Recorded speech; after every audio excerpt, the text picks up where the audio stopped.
when you have kids, they don't care what kind of a week you had. They don't care if you got on a red-eye flight and like have been busting your butt and you're exhausted. If they need you, they need you. Yeah. I can't go all the way to 0. I can't even go to 10. Like, you have to leave something for your family. You have to leave something for yourself.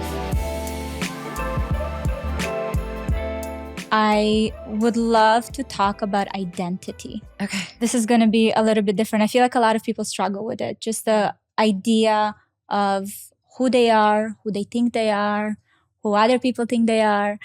And I'm looking at Knix, the company you've built. It has such a clear mission and identity.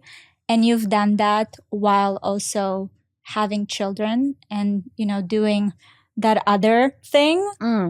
Have you ever struggled with self-identity? Yeah, I mean, I think I have. I think I've always had these jobs where I've tied so much of myself to my work. So my first job out of college, I worked at Universal Music. I was a publicist. And I've always had, even then, my friends all had like very boring jobs that no one wanted to talk about. And everyone wanted to talk to me about my job. So I've always had these rules where I've thrown myself into them, and it's become and shaped really like a part of who I am, almost because they're all consuming.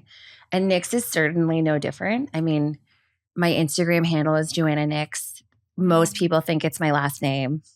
Even our ambassadors, it's not? It's not my last name. No. Everyone was asking who are you interviewing, Joanna Griffiths Knix. See, exactly. No, so it's not my last name, but I think because it's my social handles, like even our whole ambassador network at Knix thinks it's my last name. And so it's the company's very closely tied to who I am. And I think, when I struggled with that the most, I would say is when you're balancing this dance of being forward facing with your company, but also recognizing that not every day is a good day and some of them can be hard. And so I think part of the reason why I've chosen along the journey of Knix to be so open about the good days, the bad days, and what have you, is because it felt like me, like there was nothing to hide behind, if that makes sense. I was just being who I was, and it was so part of my identity that I felt like I had to share the good and the bad. You leaned into it. I leaned into it. Yeah, exactly. But there were moments, especially in the motherhood journey, right? Because once you have children, it's like a whole new person is also born, right? You have this new version that you've never met before, that you're trying to understand who that is. How did that come together? Because for me personally, I started my career, already had my 2 kids. And mine is very intertwined with my personal life. And I felt very open to share and document and do all the things. But when I had my third, while being, having the company and doing social media, I hit a wall. Like, I gave birth to Max and I was so confused because my identity was also very much tied to my personal brand and, the audience facing persona. And it was a lot for me to understand who I am, because all of a sudden I wanted to kind of pull back. I wanted to pull back and I wanted to understand, who am I now? Who am I as this mother of 3? And it was very confusing for me. Did you ever went through that? I've had those moments of wanting to pull back for sure. Like, there's been countless times over the years where I've said, I just want to quit social. I don't want to be on there anymore. I just want to have space or some kind of a distance. I think for me, having kids, it unlocked a whole part of my personality that I didn't know existed. Meaning, I always thought I was a control freak, like to be in charge. And I very much do. I'm my own boss and that comes from somewhere. But I also learned through having kids that I'm a lot more go with the flow than I think I was. You can't control everything. It created a new boundary for me, meaning I would go so hard in work before I had kids to the point where I literally had nothing left. I thought at the time I didn't need to have anything left because who would it be for, Versus, I'm sure you can relate to this, like when you have kids, they don't care what kind of a week you had. They don't care if you got on a red-eye flight and have been busting your butt and you're exhausted. If they need you, they need you. Yeah. And so it created this protective measure within me where I always know I can't go all the way to 0. I can't even go to 10. Like, you have to leave something for your family. You have to leave something for those moments when they need you. And you have to leave something for yourself, which is something I never appreciated before. And specifically, that something for yourself that happened after kids. After kids, not before, after. So give me a personal, maybe something comes up for you, a specific moment, a memory where it kind of hit you, where you're like, okay, I need to create some kind of separation. I need to put in the work to go and explore this other side of Joanna. I think it's those moments, and, I even remember with my son where you realize how quickly it goes. And I've, with all 3 of my kids, went back to work really fast. And so it's almost like an instant and you're back into it. But I remember Cole was about 6 months old, and I couldn't believe how fast that happened. I'm never good It's at so scary, it's right? so scary. Oh my Yeah. God. And I think I'm going to be good at those things that other moms do. Like, the pictures with the blocks. Yes. Or they take them every or month. like the first day of the first day of whatever, school. Okay, yes. so I'm terrible at that stuff. I'm insane. Terrible. I called it the Pinterest mom. Yeah, I'm not a Pinterest specialty. I'm not a Pinterest mom. So finally I got my act together to take one of those photos, and I realized that 6 months had passed. And I was like, you know what? No, we are going on an airplane next weekend. We're going on vacation, just our family. Like, I don't care what's happening at work. Like, I have missed so many of these moments, and I need to be here for this. And that was the first time that I think I realized just how quickly time goes by. Yeah. Because the last time I'd done that block thing, being so disorganized as a mom, was month 1. So that was definitely, one standout. I mean, it's a good cadence every 6 months, Yeah. We don't need to overdo it every month. You don't. The other, huge transformation for me too is even being pregnant. I've noticed for both of my pregnancies, I took such better care of myself when I was pregnant.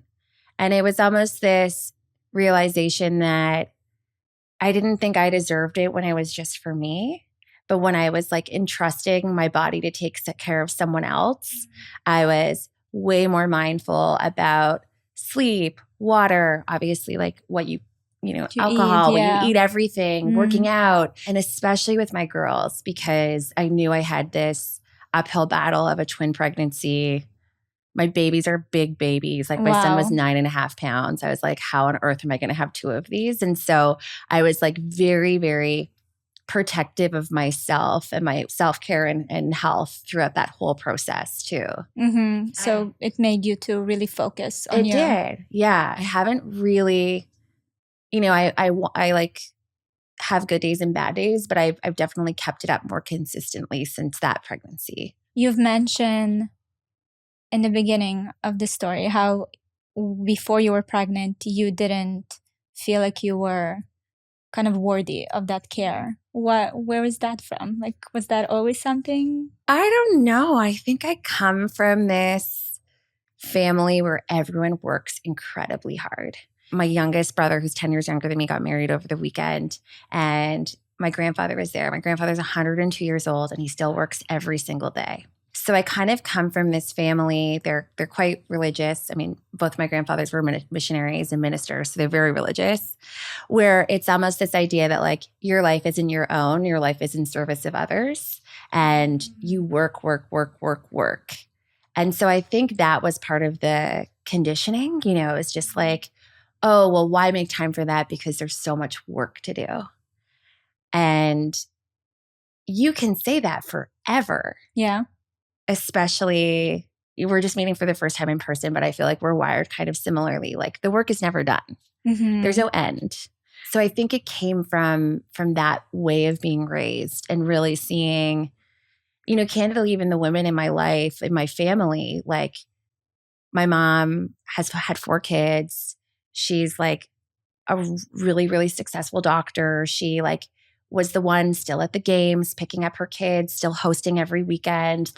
It's how? Almost, I don't know did how. You ask her? How did that work? We just are conditioned to think that is normal, and to think that we can somehow pull it off and make it all work. Did you ever see glimpses of burnout or of just like, from your mom? Because I can't even imagine the doctor, the mental capacity all of this takes. Yeah, it's a great question. Not burnout the way that burnout presents in me, right? But I definitely saw her be really emotional or sort of fragile in that way, which is a sign that you're kind of like approaching your limit. I wasn't aware enough to triangulate that that was what was happening. She makes it look quite easy. Did she ever have a conversation with you once you started your journey with Knix and you started having babies? Did she ever sit you down and was like, listen, what I modeled, this is what it was actually like? She's talked to me about, like, when I travel a lot, she'll be like, what about your kids? Which is helpful and also not helpful at all. It's like, actually, you know. Especially between a mother and a daughter. I feel like it's a very interesting dynamic, right? Yeah, exactly. It's always like, oh, you travel too much or you work too hard or, I don't know if we've ever had that conversation around sort of that piece particularly or specifically. It's funny because I remember when I started really leaning into my business and started traveling a lot, it was very difficult for me, obviously, with the guilt and just all the things that I felt I'm dropping on the home side of things. And I was talking to my mom, and my mom raised me basically as a single parent. And she was, to me, I was growing up and I was seeing her going out. She always had friends. She always looked amazing, put together. She was working 3 jobs. I never felt like something was missing in my life, right? She wasn't there all the time, but she was there when it mattered. Mm-hmm. So I sat her down and I'm like, how did you do it? Because I'm thinking about this trip that I know will benefit my work so much, and I can't sleep at night. Mm-hmm. And she broke down and she started crying, being like, I've walked around with this guilt of neglecting you all these years. And we never talked about it. But the fact that your perception of this whole thing was that I was always around, it was like a healing moment for us, right? Because to her as a mother, she was just constantly thinking about all the wrong choices she made because she wasn't beside me. And I looked at it as, oh my God, the world is so big. There's so much to do. My mother, looking fabulous and doing all the things at the same time.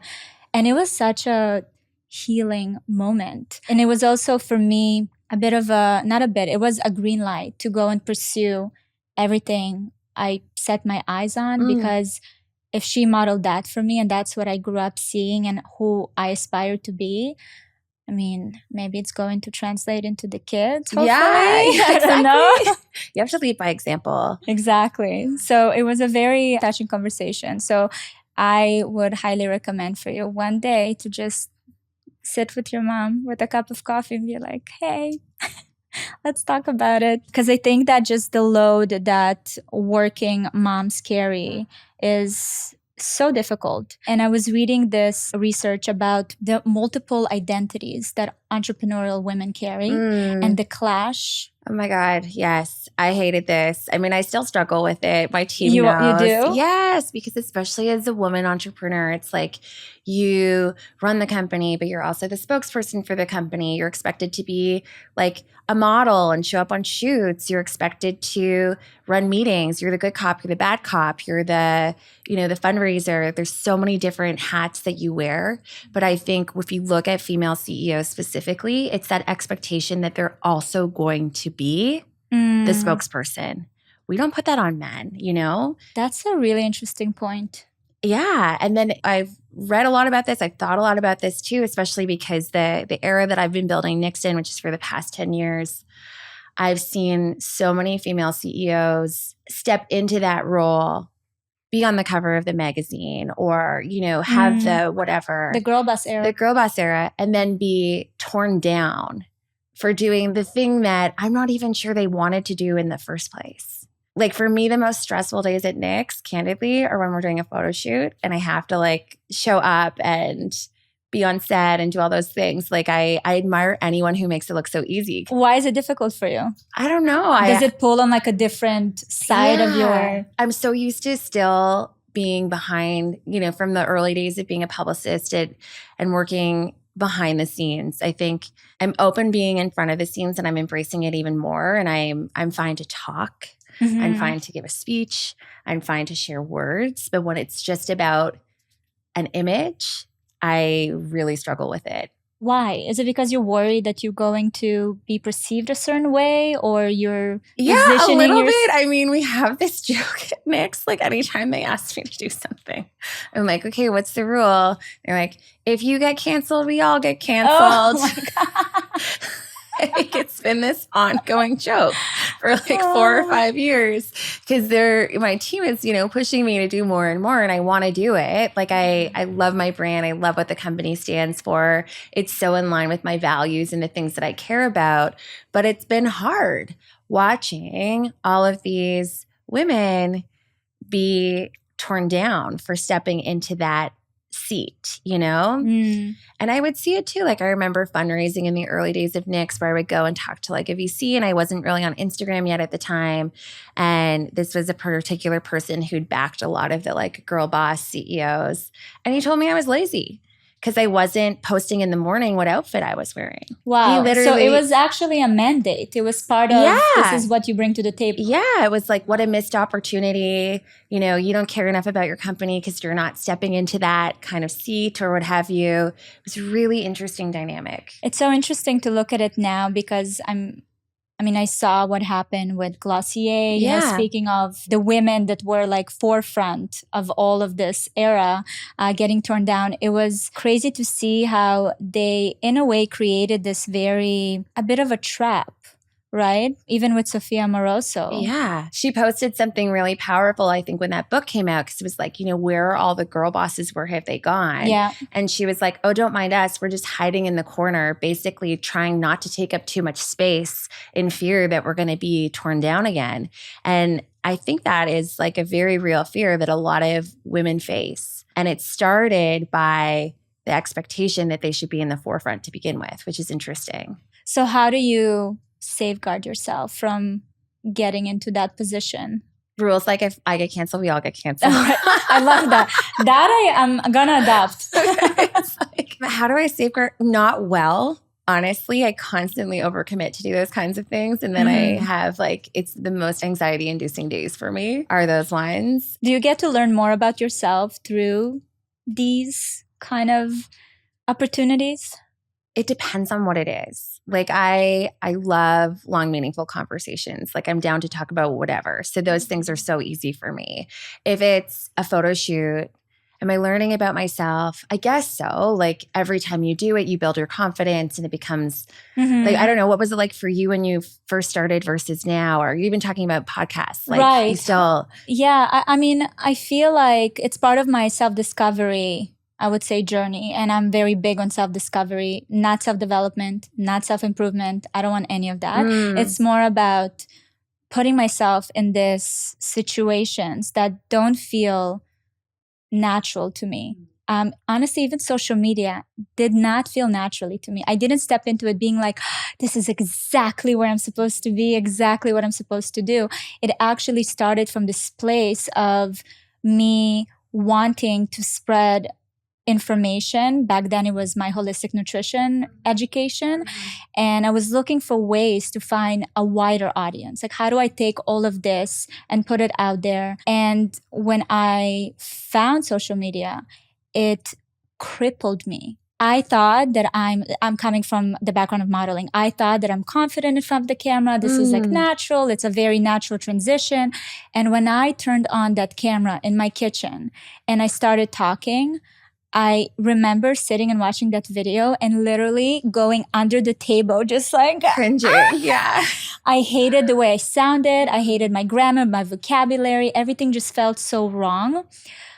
But it also indicated that I have so much work to do, right? Because that like self-acceptance, that just like, why am I so harsh with myself? Like the self-judgment, this is an opportunity for me to grow. And I wanted to just be like, okay, this is not my thing. I'm done. I'm just going to continue, posting blog posts. But I pushed myself to that because with the years, and it's still happening to me, I'm learning more and more about myself. And this podcast is just another venture, another opportunity for me to really shed light on all these blind spots that I have.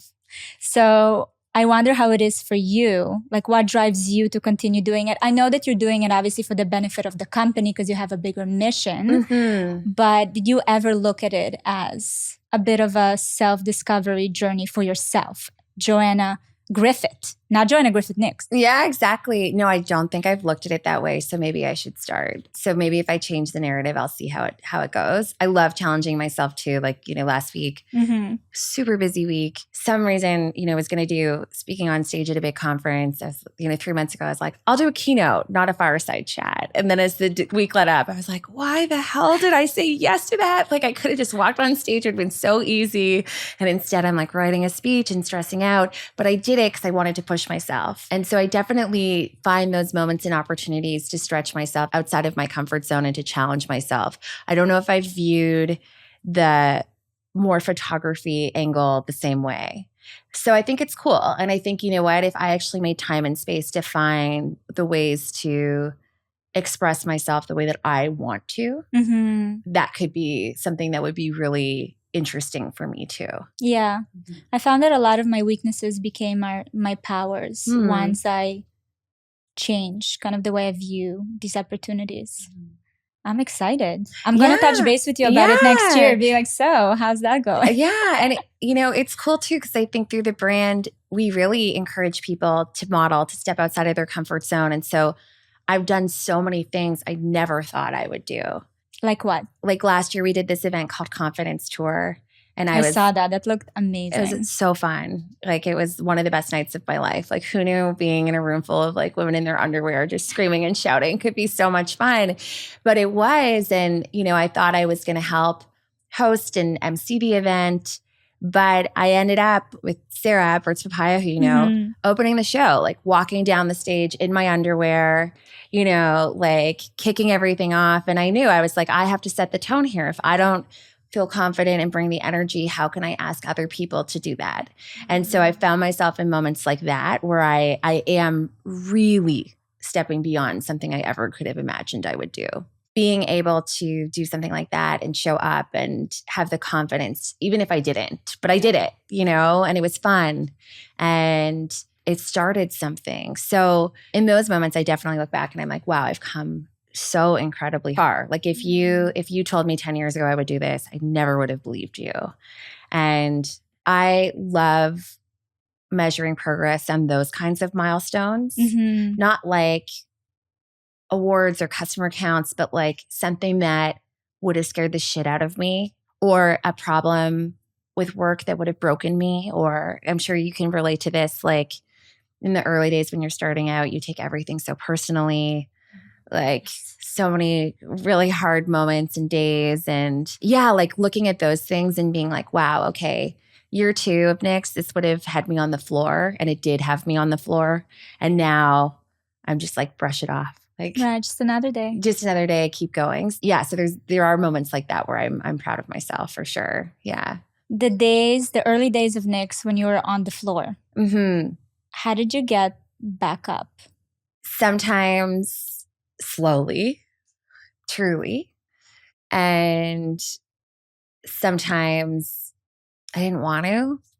Yeah, like honestly, I didn't want to. I think when you're starting out and you don't have that like support system around you, or you don't have the momentum behind you, every single day you have to get up and create the momentum yourself. And when you're empty or you're broken, it's really hard to kind of find that movement.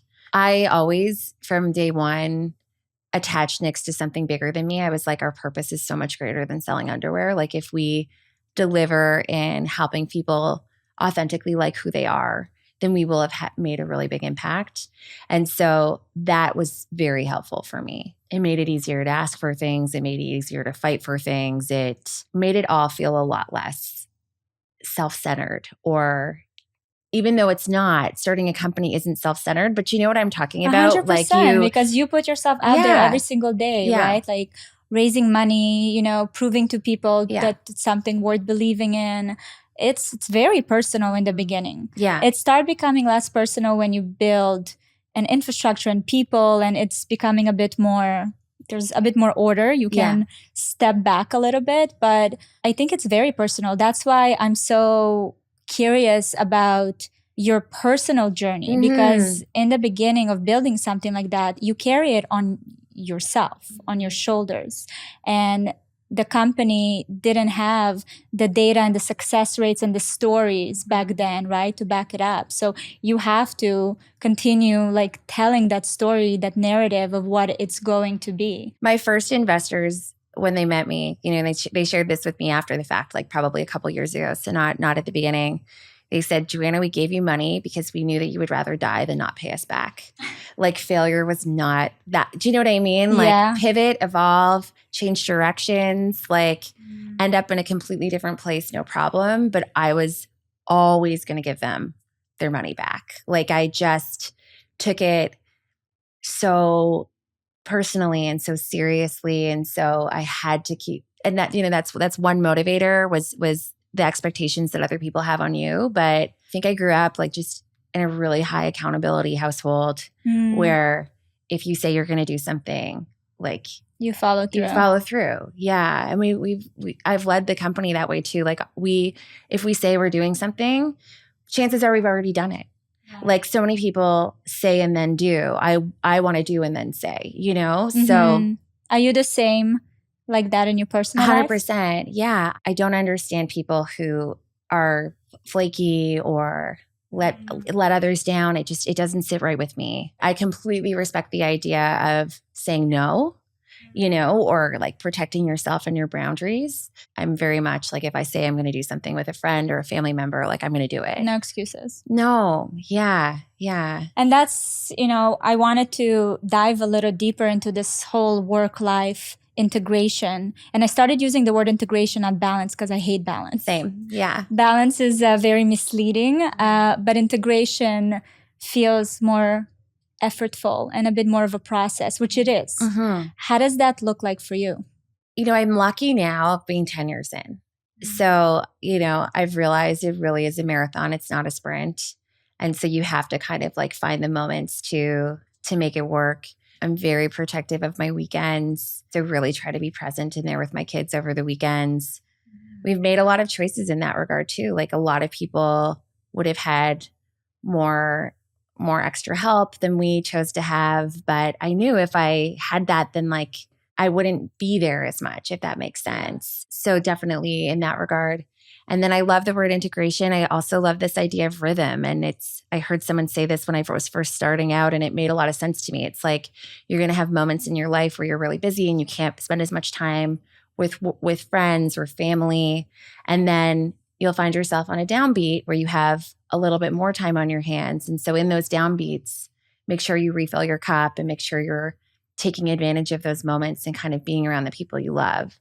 And so I give myself way more grace now knowing that. Like I can have 2 to 3 months where I don't really see my friends and I kind of fall out of touch, but I know that the second I have a downbeat, I'm going to be right back in there. Reemerge. Yeah.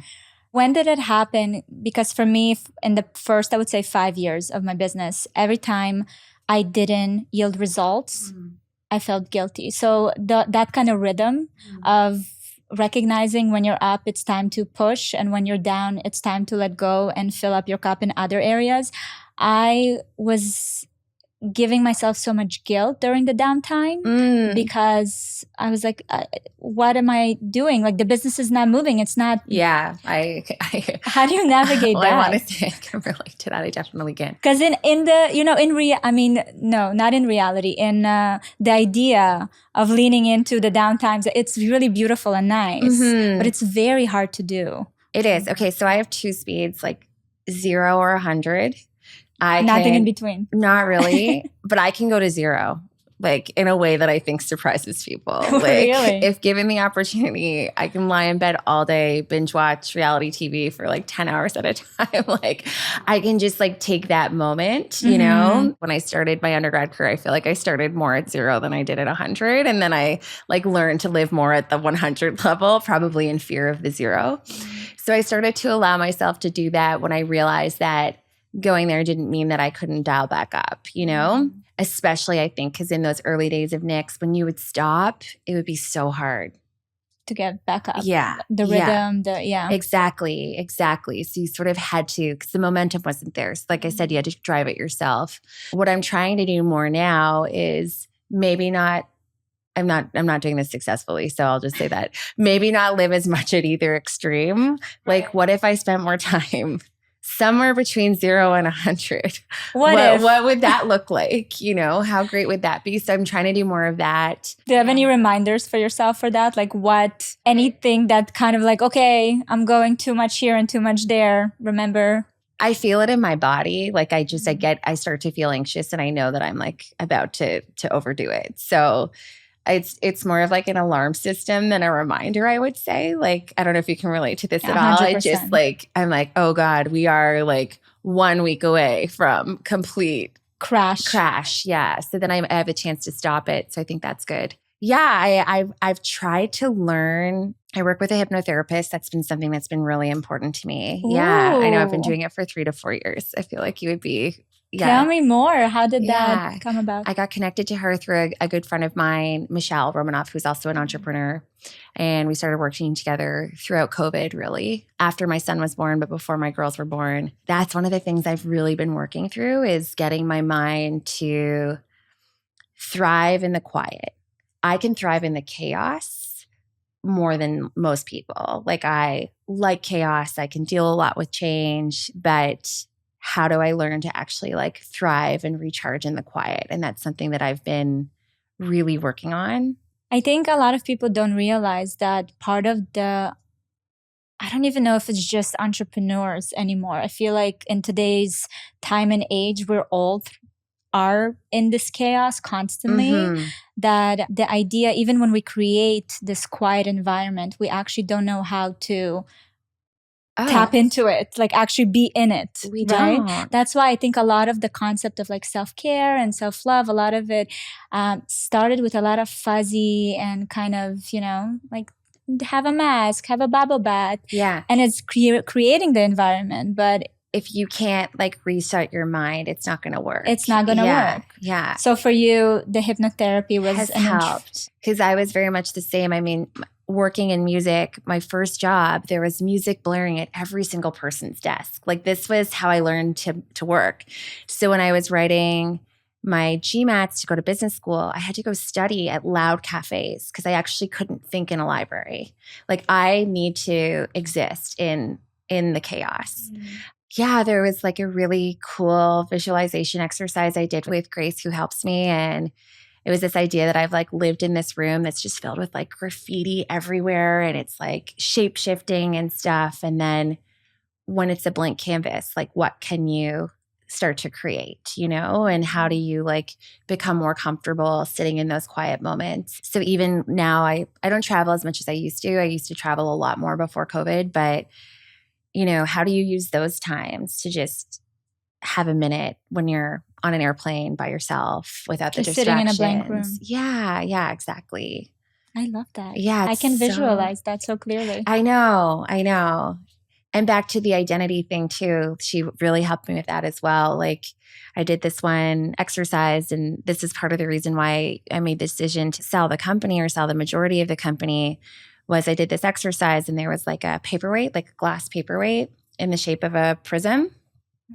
And so she got me to recognize the fact that for the last like 10 years of my life, I've taken this prism and put it up to my heart. And like every single cause I care about, every topic I want to cover, every taboo I want to break down, I've like laser beam pointed it into Knix. So it's really easy to feel like, is that me or is that the company? Right. And what happens if they're not together anymore? And she got me to do this really powerful exercise where I took that same paperweight, I put it up to the same heart, but you turned it around. And all of a sudden the light, instead of shining on one thing, could shine on all kinds of things. Yeah. And that was really groundbreaking for me too. So based on that exercise, you started thinking about selling the company? Like that's where it started? Or did it come to you before? I had been reached out to, so I was in discussions to do this, and it's a pretty big decision, you know, especially for something that you've tied so much of your meaning to. And that was probably the most groundbreaking experience that really showed me. I love pointing a laser beam, but I really want to point. There's more things that I want to be able to shine a light on. And once I saw all of those things visually in the light, like my family, my friends, causes, I couldn't put them back in so clear. I couldn't put them back in the dark. This is what I'm talking about, right? When we started this conversation and I was asking about your identity. Yeah. This is where I wanted to hear your experience, because a lot of us tie so much of these things that we build. Honestly, even the roles that we play, not even a career, but motherhood. Being a wife, being a friend. Like a lot of the times we do exactly that, where we put so much of our core and identity into one role. Yeah. And I always think about what's going to happen when it's going to not even go away, but change. Like, how is it going to affect me? Am I going to be like a leaf in the wind, just going with whatever the wind blows? And for me, one of the biggest shifts, specifically in motherhood, that happened was when I was reading Eckhart Tolle, New Earth. He had this chapter, and the book is just, there's so much insights, and you'll have to read it very slowly and pick it up at certain moments in your life, right? Because a lot of the times the concepts are just do not penetrate.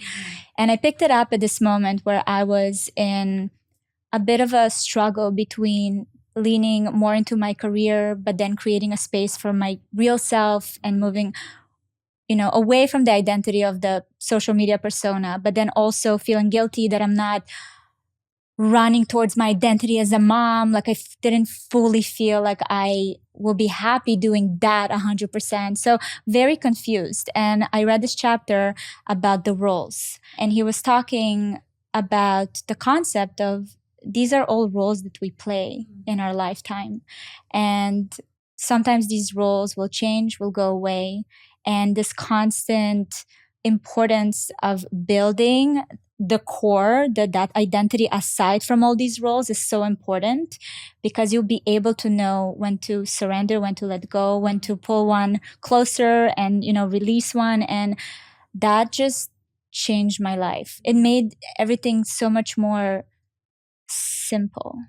Like not everything is on me, and not everything is like, Interesting. Yeah. Felt lighter. Yeah. So that was a big thing. What made you, were you going back and forth with your decision that you reached out to do this visualization? I wasn't going back and forth. I mean, I was really lucky to kind of work with Grace, who's been supporting me through these like very big moments of like major change and transition. And I didn't know that was going to be the case when I started working with her. I felt like I needed to change as a person. I had a lot of work to do to kind of be more comfortable with who I was and like myself more authentically and show up as myself. And so hypnotherapy felt like a great way to do it. And so that's how it all started. But no, she was really, really helpful working through that very, very big life choice and decision. And if you know me, I'm not financially motivated. That's not what drives me. Like I want Knix to have a home, and I want to have the biggest impact that I can as a person while I am fortunate enough to like live on this earth. And so it was that kind of moment of seeing like, okay, this could enable me to have a bigger impact. And actually, why don't I move forward with that? So it was never about money. Was it ever about ego? Was it ever like, I need to prove to people? Okay. In the beginning, yes, for sure. I was very, very driven by ego in the beginning. It was all about proving people wrong. I had a lot of people in my life who were extremely supportive of what I was doing. My like husband and partner is amazing. He really pushed and encouraged me to do it. It was pretty atypical for my family to do this. And I got told no so many times because the idea was really kind of crazy. Like, I mean, you were very ahead of the game, I must say. Now it seems commonplace because so many people use, period underwear, leakproof underwear. But at the time, it was like, people are like, you're going to make what? Like, how does this work? What are you talking about? How do we market this? How do we market this? Just do people want to use that? Just every question. So absolutely, ego and proving people wrong was a really big motivator for me in the beginning. That unlocked a side of my personality that I just did not like. Really? 100%. What did it show you about yourself? I would way more prefer to collaborate than to compete. I can be like a vicious competitor. I can fight. I do not like that part of me. So it taught me that. It kind of like robs your joy when so much of what you're trying to do is to prove someone else wrong. Does that make sense? Yeah, like of course. Because you achieve it, but it doesn't fill you up in any way. No. Yeah, very fleeting feeling. Yeah, exactly. So, those were all kind of some of the things that I really wanted to work on as a person. Like I wanted about something more meaningful and different, but it was never about money, which is very interesting. Very interesting. Mm-hmm. It was about accountability. I definitely didn't want to let people down. I had investors, so obviously like that comes with it. And then it was about, in the beginning, proving a lot of people wrong. And then over time it shifted into more, okay, what's the impact that you can have? How can you like build a better life and world than like you inherited? And how can you drive this change in people? And I think, slowly over the last decade of like doing all these things, like oftentimes leading the way with Knix and being vulnerable and being really open, I just realized that like that change is so incredible. It feels so much better to be comfortable with who you are and like who you are and be at ease with who you are. And so there was a shift that happened. I kind of love the idea that Knix is kind of your road for your own self-discovery, right? It's like it's serving you. I mean, I know that the impact and the purpose and the message is so much larger, but unless it changes you as a person, someone who touches this company every single day, it has so much more impact, right? When it touches you personally. And I mean, you've learned so much about yourself through this journey. It's really cool. I'm leaving with I'm processing a lot of information. Yeah. Life after birth. Tell me about that project. That was my first maternity leave project, I guess you could call it. So I found myself in this really unique situation where I was pregnant, expecting Cole, my first child, and I was also developing a maternity line at the same time. So I was really felt like I should be better prepared than anyone because I was doing focus groups with new moms and I was looking at the market and everything that existed. And so in my brain, I was I got this, I did the hypnobirthing. I had a doula. I was very on it. And my world was rocked when I had my child. I really, really underappreciated just how much of a physical, emotional, hormonal transformation birth is.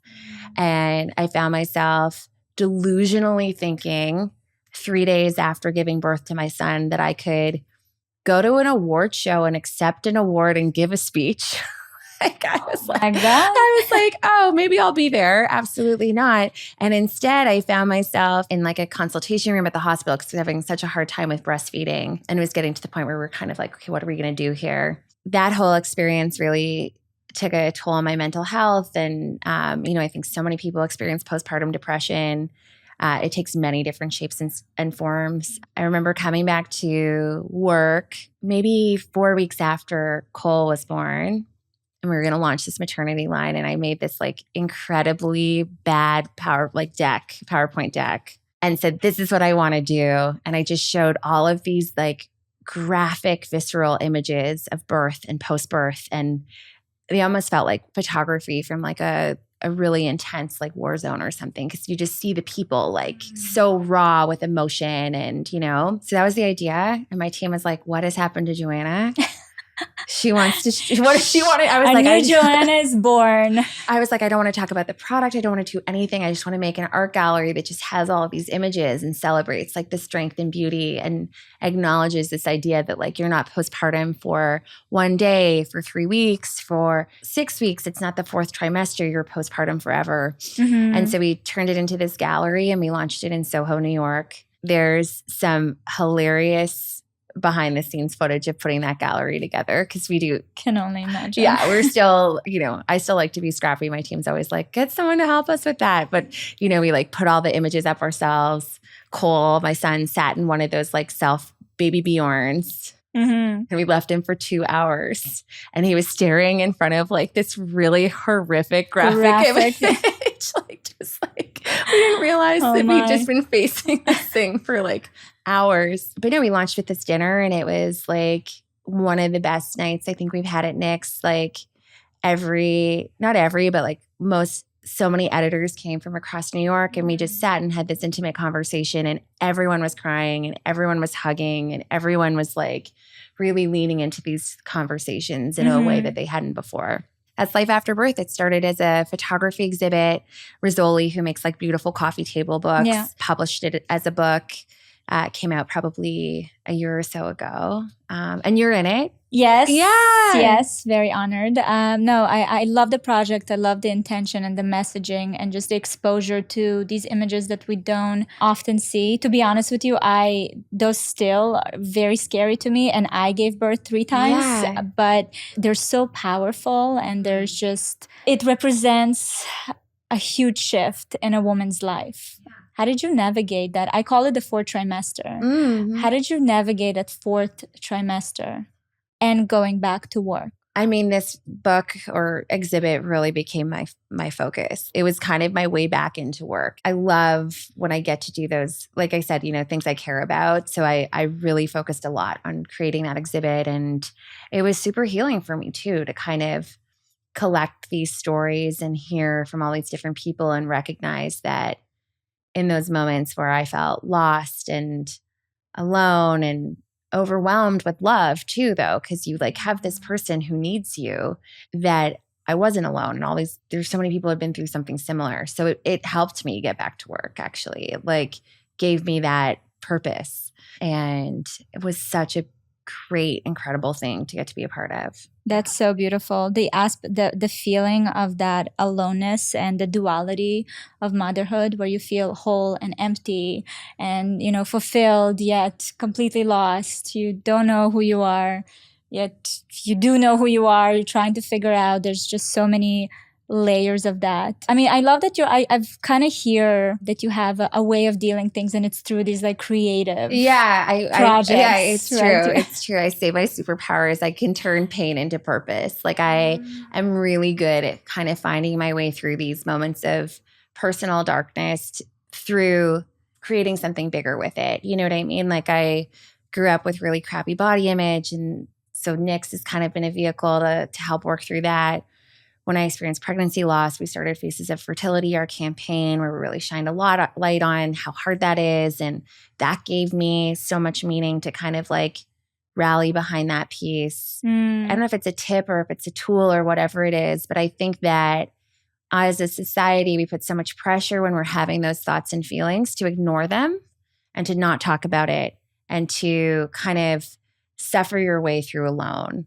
And actually what I have found has been extremely therapeutic is don't ignore it, talk about it, find the community that's also there, because you are absolutely not alone in those moments.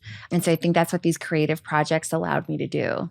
If you weren't doing Knix, how do you think it would have manifested itself? I have no idea. I guess we'll never know. It's such a good question. What would I have done? I don't know. Like in an alternate universe, like what would have happened? Yeah. I don't know. Do you ever think about it? If you didn't go for the Knix, because Knix started when you were still in school, right? You were getting your business MBA, my business degree. Yeah. So I worked in media and entertainment before that. So I think I would probably be around that? The storytelling aspect would have still been. I think so. I think so. I love storytelling as a means of like building connection and bringing people together. And it's how we used to do things, truly. Like before we had phones and TV and all those different things, like families and communities were built around stories. And so I just love that. I love that thread, and I want to do more, continue to do more of it. You really set the tone in the industry, in my opinion, of creating a community that is not focused on necessarily the product. It's not, the value is not just the product, is all that comes with it, right? Mm-hmm. The community, the open conversations, the support system. That's absolutely amazing. I'm so proud of you. I think when you're making something that people so obviously need, and like I really think period underwear, leak-proof underwear is one of those products. Like, mm-hmm. It obviously was needed by so many people. It gives you the flexibility to not need to focus so much on selling someone about why they need that product. And instead you can focus more on building a community, building, a shared experience. And it's been such a joy to get to do that at Knix. And I don't take for granted, you're in this book.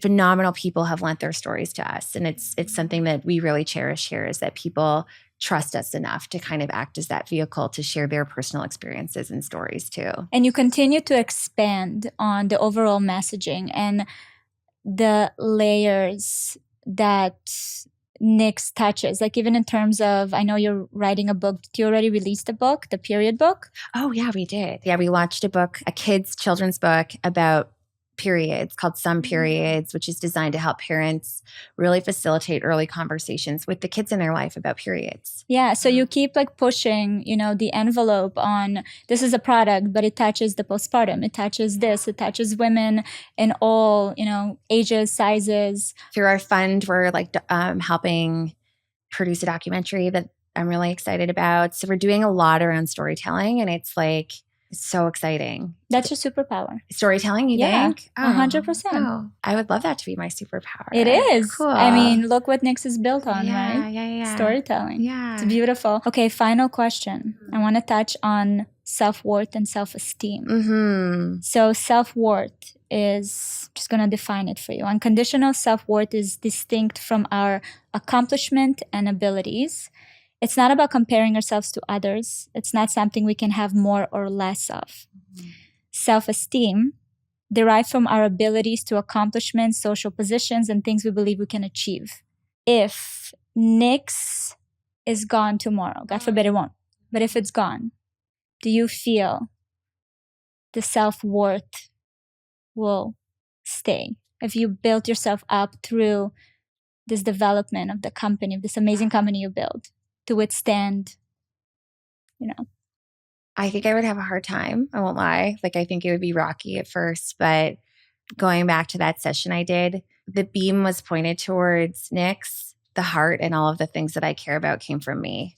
And so with the company, without the company, no one can kind of take that away from me. And I know that. It's like you were describing, once you realize that the role might change, these things might change, but no one can really take from you your core and essence of who you are. So I'd find some other way to channel that burning desire in me to kind of have an impact. Yeah. I'm sure you will. Mm-hmm. Joanna, thank you so much. Thank you too. This was really wonderful. Yeah, really nice spending time with you. What a good chat. Thank you so much for watching this episode. I hope you enjoyed it. Don't miss my newest episode right here. And if you're listening to the podcast on Apple or Spotify, please go and leave a review with your biggest takeaway. I love reading your thoughts. And if you have any suggestions for guests or topics, you can leave them in the comment section. And always remember, you are not alone.